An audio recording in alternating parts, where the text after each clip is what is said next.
Ассалаумағалейкум, құрметті жігіттер, достар. Bamix компаниясында кезекті мотоциклдің новый типі сіздерге белгілі типтардың ішінде круизер немесе чопперский варианттардың ішіндегі Bamix X5 моделі.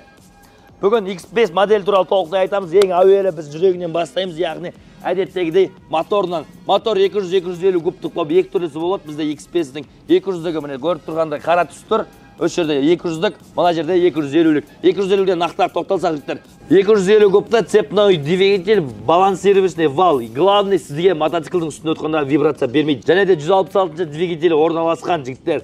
Арқарда келсек, дожик деген әңгіме болып жатыр. Дожигі да бізде қолымызда бар. Яғни кейбіреулер турбина дейді, кейбіреулер дожик деп атап жатады. Қазір Қазақстан нарығында жүрген қайқыбелдерден артықшылығы жігіттер, көбісі қайқыбел деп ойлайды. Қайқыбел моделі бізде де бар. Бұл X5 болса, бізде қайқыбел моделі X99.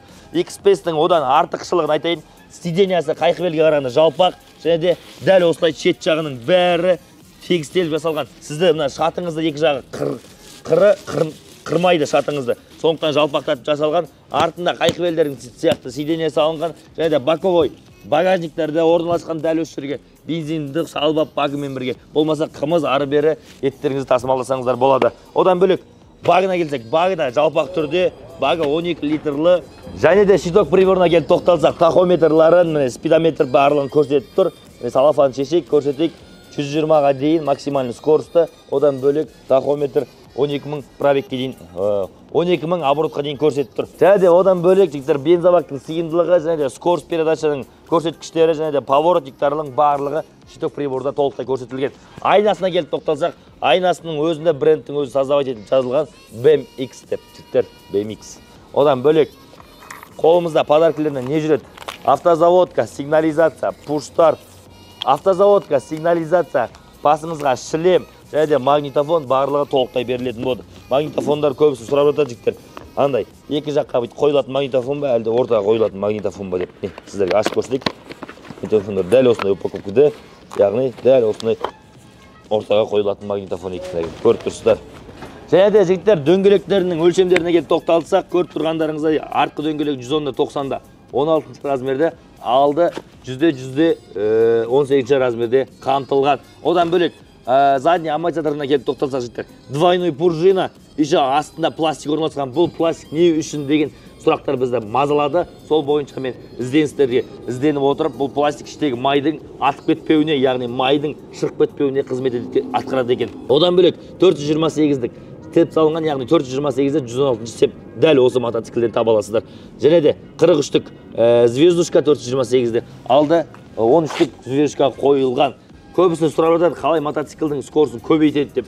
Яғни жігіттер, ол мотоциклдің объемдарына да байланысты емес, бұлар заводской қазір салынып шығарылған. Алдында 13-тік, артында 45-тік звездушка тұрғандықтан, бұлардың максимальный скорысы 60-80 км/сағат жылдамдықтан аспайды. Ал сіздер одан асырғыларыңыз келіп 120-ға дейін тақап айдағыларыңыз келсе, алдында 428-де 15-тік, артына 428-де 40-тік салсаңыздар, сіздердің мотоциклдарыңыз 125 шабатын болады. Бірақ жігіттер, моторларыңызға күш түсетін болады. Моторларыңыз тергетіп болуы мүмкін.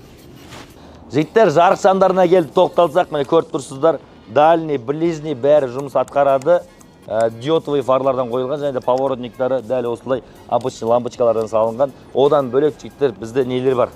Туманниктер бар, болмаса светомузыкаларыңыз бар. Магнитофонмен қосып алсыздар да светомузыкамен басасыздар.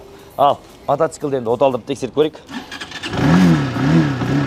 Алғашқы запуск, басы салдық, бензинді құйдық. Ал енді оны жүргенде қалай жүреді, жұмсақ па, ыңғайлы ма, сол бір көрсете кетейін. Өзіме қазір отырғанда ыңғайлы, бойым менің 174 сантиметр, яғни 1,74. Аяғым толыққанды жерге тиіп тұр, яғни бойы аласа кісілер бұған смело отырып, смело жұмсақтықты сезіне алады. Шатым және де құйрығым өте орында тұр. Жұмсақтығы идеальный, бұлқылдап. Ал енді алғашқы скороспен щиток прибор ерекше екен. Жалтырап тұр. Алғашқы скороспен жүріп көрейік.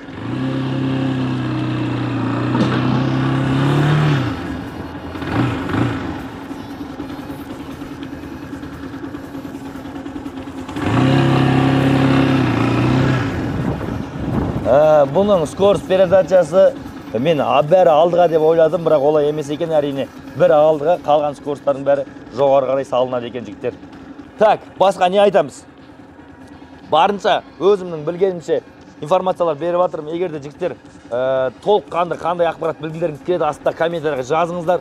Мынандай сұрақтарыңызды қойыңыздар, сол бойынша жауап беретін боламыз. Ал мына жерде көріп тұрсыздар, алдыңғы темірлердің барлығы, полный темірлерінің барлығы нержавейка темірден. Бұл нержавейка не үшін жігіттер? Судан, басқа да заттардан бұл дат басып, шіріп, сарғайып кетпейді қара темірлер сияқты. Нержавейка темірі арнайы лакпен нержавейка еткен жігіттер.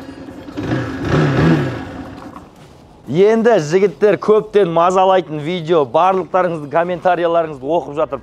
Бағасы қанша деген сұрақтар көп келеді. Әрине, соны мен қазір толықтай айтатын боламын. Міне, бірінші әуелі қандай түстер бар екендігіне тоқталайық. Алдымызда көк түсі BAM X5-тің және де қызыл түсін көріп тұрсыздар. Қанық қызыл, енді түстің өзіндік бөлектігі бар жігіттер. Бұл түс 4-5 жылға дейін өзінің өңін, яғни өзінің түсін кетірмейді. Яғни бұны арнайлап, мықты краскамен краскілеген, еще бетінен лакпен жаққан жігіттер. Сол үшін бұлар 4-5 жылға дейін краскасын ұстап тұрады. Одан бөлек қара түстері бар. Сіздерге черный түстері барынша көп деп ұнайды ғой жігіттер, міне. Қараның көкесі осы жерде таза қара чопперский вариантта крузер типтері осылар жігіттер. Бұдан бөлек ақ түсте қолымызда бар жігіттер. Яғни 4 түрлі түсін сіздерге ұсынамыз. Ақ, қара, қызыл, көк түстері нарықта қазір сатылымда шығып жатыр. Бағасына келіп тоқталсақ, бағасы 500 мыңнан басталады жігіттер. 200 кубтары 500 мыңнан басталып, арғата 250 кубтары баратын болады жігіттер. Толыққанды ақпаратты әрине WhatsApp номерді тастаймын, сол жерден толықтай біле аласыздар.